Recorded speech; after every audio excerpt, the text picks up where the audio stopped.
It is now day 27 of the longest shutdown in American history. Funding for low-income housing is in danger. School lunches are facing cutbacks. And things have gotten so bad that Air Force One is now being operated by Spirit Airlines. Poor Melania, she always pays for Trump's sins. Look at her, she's like, this is not best. Anyway, as you know, 800,000 government employees have not been paid. Right? The US economy is at risk of sliding into recession, and now, even most concerning, the shutdown is even affecting the world of hip-hop. Native Bronxite Cardi B now weighing in on the government shutdown. Hey, y'all, I just want to remind y'all, because it's been a little bit over 3 weeks, okay? It's been a little bit over 3 weeks. Trump is now ordering, as in summoning, federal government workers to go back to work without getting paid. I know a lot of y'all don't care because y'all don't work for the government or y'all probably don't even have a job, but this shit is really serious, bro. I feel like we need to take some action. I don't know what type of action, bitch, because this is not what I do, but bitch, I'm scared. That is the most amazing thing ever. That is so dope. Like, how cool would it be if Cardi B somehow ended the shutdown, right? Like, we find out that Trump is a major fan because Bodak Yellow is his favorite song and also the color of his hair. Like, that would be so insane. And I will say this, if there's one woman who Trump won't end the shutdown for, it's Nancy P. Because a couple of days ago, she wrote a letter asking him to postpone his State of the Union address, right, in light of the government shutdown. And after 2 days learning how to write, I assume, the president wrote a letter back. President Trump moments ago canceling House Speaker Nancy Pelosi's overseas trip to Brussels, Egypt, and the war zone that is Afghanistan, hours before the Speaker and her congressional delegation were set to leave, saying in part, quote, in light of the 800,000 great American workers not receiving pay, I am sure you would agree that postponing this public relations event is totally appropriate. He goes on to write, obviously, if you would like to make your journey by flying commercial, that would certainly be your prerogative. Ooh. You can feel Trump said it like it's the worst thing he could think of. If you want to fly commercial, That's hardcore though, right? Canceling her flight right before she's about to take off. That's like the complete opposite of a romantic comedy. Like, I imagine Trump ran through the airport like, Nancy, wait, Nancy, there's something I have to tell you. And Pelosi was like, yes, Donald's like, Nancy, get the off the plane.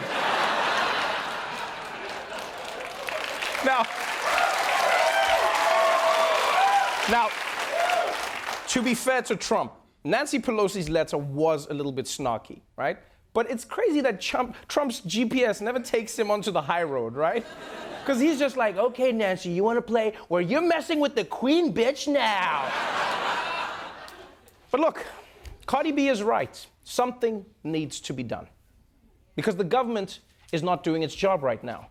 And everyday citizens have decided to step up. As the shutdown drags on, some are getting desperate.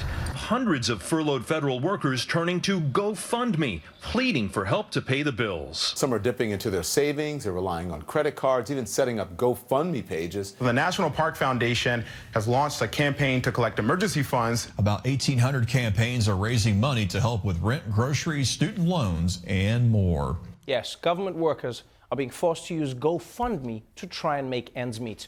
For more on how people are coping with the shutdown, we turn to a man who gets shut down at bars all the time. Michael Kosta, everybody.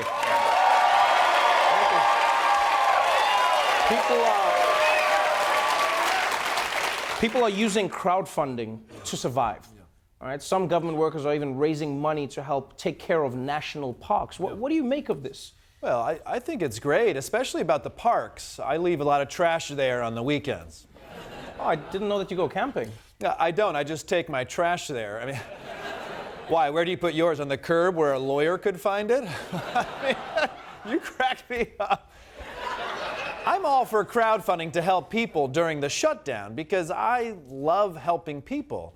And more than that, I love playing God. You know, sure, Coast Guard, firefighter, I'll throw you a hundo, but not you, TSA inspector. Not until I get my prescription shampoo back. I picked up something pretty nasty when I was throwing my garbage in the woods. You know what I'm talking about, right? No. Look, federal workers shouldn't have to depend on charity to do their jobs. I don't think that's right. I mean, it's nice that people are stepping up, but this isn't sustainable. Well, it could be sustainable, Trevor. If everybody just donated to the services that they cared about, then we wouldn't even need government. Worried about national security? Donate to the military. You want to help kids? I don't, but give to education.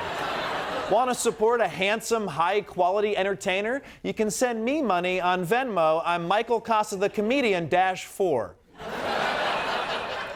-4? So there's 3 other Michael Kosta, the comedians on Venmo? No, they're all me. I just keep forgetting my password. I see. Okay, but Michael, here's the thing.